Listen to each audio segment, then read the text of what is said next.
आज एसी वेसी चलाने का बिल्कुल टाइम नहीं है, क्योंकि मैं सिर्फ ऑफिस आया हूँ अपना बैग चेंज करने, क्योंकि मेरी एक शूट है, मेरी नहीं है बेसिकली, एक एड की शूट है जिसके अंदर मैं BTS कर रहा हूँ। तो आज आपको हम आउटडोर लेके जाएंगे एक बड़े सेट पे, एक ऐसे प्रोजेक्ट के जिनके करोड़ों के बजट्स होते हैं। तो आज हम उस एक सेट पे जाने वाले हैं, तो बड़ा एक्साइटिंग होगा इंशाल्लाह ताला। लेकिन मैं ऑलरेडी लेट हो रहा हूँ, तो सबसे पहले मैं करूँगा क्या, अपने इस बैग की चीज़ें इस बैग में डालूंगा, क्योंकि इसके अंदर कैमरा वगैरह आ सकता है। ये मेरा पोर्टेबल बैग है।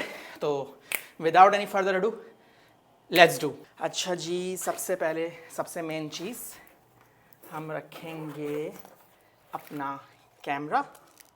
अच्छा, इसके साथ आज मैं लेके जा रहा हूँ 25-75। ये एक बहुत ऑलराउंडर किस्म का लेंस है, जिससे दूर के शॉट्स भी अच्छे आते हैं, करीब के भी अच्छे आ जाते हैं। ठीक है, ये हो गया मेरा कैमरा। एक बैटरी इसमें लगी हुई है, हालांकि मैं कभी अपनी बैटरी लगी हुई छोड़ता नहीं हूँ, लेकिन फिर भी। और उसके साथ हो गई 2 बैटरीज। मेमोरी कार्ड्स बहुत ज़रूरी हैं, क्योंकि अगर आप वो लेके नहीं गए तो यू आर स्क्रूड। ये असल में छोटा बैग है, पोर्टेबल है, जिसके अंदर मैं कैमरा कैरी कर लेता हूँ। तो ये रहे बहुत सारे मेमोरी कार्ड्स। ठीक है जी, मेमोरी कार्ड्स हो गए। नाउ अब जो हमारी चीज़ है जो हमें डालनी है वो है माइक। ये माइक इसमें ही लगा हुआ है, ये अभी हम एंड में डाल लेंगे। दिल तो मेरा चाह रहा है दोनों बैग्स ले जाऊँ, लेकिन बहुत हेक्टिक हो जाएगा। 360 बाकी जाएगा हमारा लैपटॉप। और अच्छा, Insta360 हम रख लेते हैं इधर। Insta360 की स्टिक। अभी बहुत अनटाइडी काम चल रहा है, लेकिन करना है भाई, ये हमारे काम आती है बहुत चीज़। इससे याद आया कि मुझको स्टैंड रखना है कैमरे का। ठीक है, आई डोंट नो, मेरा आईफोन 80% से ज़्यादा चार्ज नहीं हो रहा है। ये क्या मसला है, किसी को पता हो तो प्लीज़ बताइएगा भाई। अभी इसको जज मत कीजिएगा, बहुत गंदा काम हुआ हुआ है। और हमारी जो मैकबुक है वो आ जाएगी यहाँ पे, इसके अंदर। And I think we are good. बस मैं इस स्टैंड को और उठा लेता हूँ, और इसका भी कवर ले लेते हैं, बहुत अजीब सा लगेगा इस तरह आते हुए। तो वो स्टूडियो में रखा हुआ है और कोई चीज़ नहीं, बस सही है। स्टैंड लेते हैं और फिर फ़ौरन भागते हैं। ठीक है जी, ये भी हो गया। अब हम माइक निकाल लेते हैं अपना, ताकि हम इसको रख लें। और अब हम इंशाल्लाह मिलते हैं शूट पे।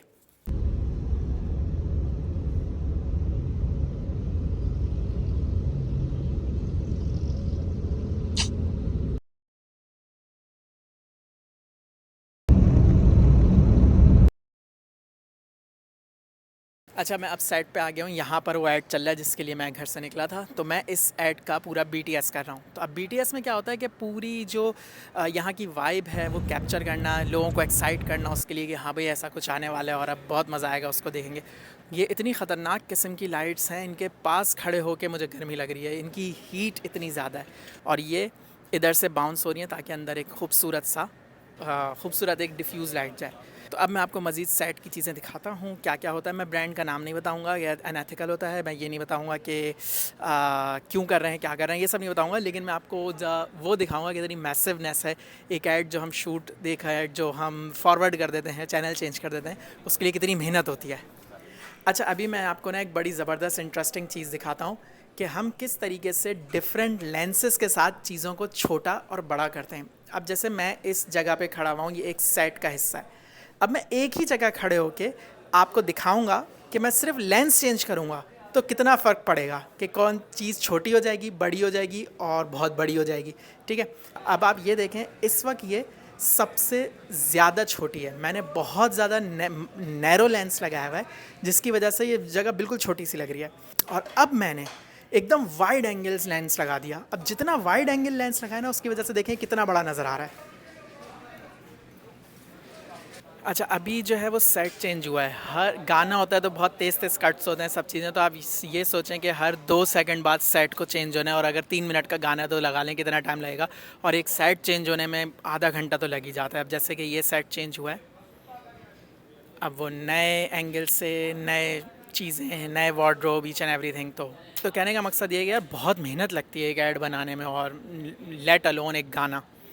कल रात को मुझे घर आते आते 3 बज गए थे, और फिर भी शूट ख़त्म नहीं हुई थी। और मैंने जितना मुझे BTS के अंदर जितना मुझे मटेरियल चाहिए था वो मुझे मिल गया था। तो आई जस्ट साइंड ऑफ। तो बहुत अच्छा, बहुत ज़बरदस्त एक्सपीरियंस रहा। इतनी बड़ी शूट्स पे जब आप जाते हैं तो आपको अंदाज़ा होता है कि कितनी बड़ी प्रोडक्शन चाहिए होती है एक टीवी ऐड बनाने के लिए। मैं समझता हूँ कि दुनिया में जो सबसे ज़्यादा एलीट काम है वो टीवी ऐड बनाना है, उसके बाद फिल्म, फिर टीवी, फिर वेब, लेकिन सबसे ज़्यादा मुश्किल एक टीवी ऐड बनाना है, क्योंकि एक एक सेकंड पे इतनी मेहनत लगती है, क्योंकि वो बार बार देखे जाते हैं, बार बार देखे जाते हैं। फिल्म आप एक दफ़ा देख लेते हैं सिनेमा जाके, 2 दफ़ा देख लेते हैं। टीवी पे ड्रामा आपने एक दफ़ा देख लिया, स्टोरी पता चल गई, हम ज़्यादा फोकस होते हैं उस पर। लेकिन जो एक ऐड होता है उसको बार बार दिखाया जाता है, तो it has to be perfect, तो इसलिए उसमें बहुत मेहनत लगती है। अच्छा, मैं जब इतनी बड़ी बड़ी इन शूट्स पे जाता हूँ तो मैं एक चीज़ बड़ी नोट करता हूँ, वो ये कि difference between amount of people getting paid. उस शूट के ऊपर एक ऐसा बंदा भी था जिसको दिन के 500 रुपये मिल रहे थे, और एक बंदा ऐसा भी था जिसको एक दिन के 20 लाख रुपए मिल रहे थे। ठीक है, और चलें ये चीज़ समझ आती है कि बंदा एक्सपीरियंस से, अपनी पोजीशन के लिहाज से ऊपर बढ़ता बढ़ता जाता है तो हो जाता है, समझ आती है ये बात। ठीक है, खैर इतनी ज़्यादा नहीं समझ आती कि एक 500 और एक 2 लाख 20 लाख रुपए, लेकिन चलें किसी खाते में आती है। दूसरी चीज़ जो है ना वो ये कि मैंने ये देखा है, जितने मिडिल लेवल के लोग जो काम कर रहे होते हैं ना, वो चाहते नहीं है कि नीचे वाले ऊपर आएँ, क्योंकि इसके अंदर भी बड़ी हायरार्की होती है कि पहले डायरेक्टर्स होते हैं, डीओपीज और प्रोड्यूसर वगैरह, फिर उसके बाद उनके असिस्टेंट्स, ये वो, फिर उसके बाद वो असिस्टेंट्स के असिस्टेंट्स जो कैमरा हैंडलिंग कर रहे होते हैं, फिर उसके बाद स्पॉट बॉय। तो जो जिस लेवल पे है ना, वो ये चाहता नहीं है कि अगला जो नीचे वाला है वो उससे ऊपर आए। ये चीज़ मैंने बड़ी देखी है। हम लोग किसी को सिखाना नहीं चाहते कि अगर कोई स्पॉट बॉय है वो चाहेगा वो कैमरे के पास खड़ा होकर सीखने की कोशिश करे, उसको नहीं खड़े होने देंगे। ठीक है, उससे का काम सिर्फ इतना ही होगा कि वो लेंस उतारे लेके चला जाए वापस, उसको लेंस लगाना नहीं सिखाएंगे, उसको ये हरगिज़ नहीं सिखाएंगे कि लाइट्स कैसे होती हैं इसका, क्योंकि हर किसी को लगता है कि उसकी अपनी जगह चली जाएगी अगर वो किसी को कुछ सिखा देगा। और ये थिंकिंग हम लोगों को लेके डूबेगी अगर हम लोग यही सोचते रहे। देखिए, मैं आपको आज एक बहुत बात क्लियर बता दूं, ऐसा हरगिज़ नहीं होता कि आप किसी को सिखा देंगे, किसी को कोई काम पता हो तो वो कर लेगा, ऐसा कभी नहीं होता। हमेशा काम वही करता है जो काम करने वाला होता है। आप किसी को लाख सिखा दें, वो आपकी जगह नहीं ले सकता जब तक वो आपसे अच्छा काम ना कर रहा हो। तो आप डर क्यों रहें? और अगर वो आपसे अच्छा काम कर रहा है तो ये तो आपको चैलेंज करेगा कि आप और अच्छा काम करें। तो अगर आपको ये चांस मिले, ये अपॉर्चुनिटी मिले कि आपको किसी को सिखाने का मौका मिले, मैं ये नहीं कह रहा मुफ्त में सिखाएं, लेकिन सिखाएं ज़रूर, कि मतलब यानी कि जो नॉलेज आपके पास है, जो एक्सपीरियंस आपने लिया है, वो आगे पास ऑन करें। क्योंकि हर किसी को फिर, जब जाहिर सी बात है, जब बंदा फिर खुद से सीखता है, वो ये कहता है ये मैंने खुद सीखा, मैं किसी को दूसरे को क्यों सिखाऊं। और ये एक विशियस साइकिल, टॉक्सिसिटी जो है ना, वो चलती ही चली जा रही है।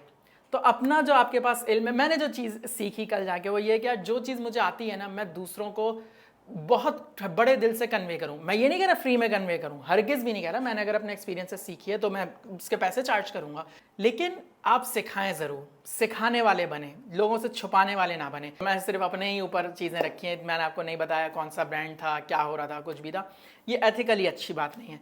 तो इंशाल्लाह हाँ, जब वो शूट हो, मतलब वो जो ऐड बना रहे थे वो जब वो आ जाएगा तो फिर मैं इंशाल्लाह आपको ज़रूर दिखाऊंगा। उम्मीद है आपको ये वीडियो पसंद आई होगी। मैं इंशाल्लाह आपसे मिलता हूँ नए व्लॉग के साथ कल, तब तक के लिए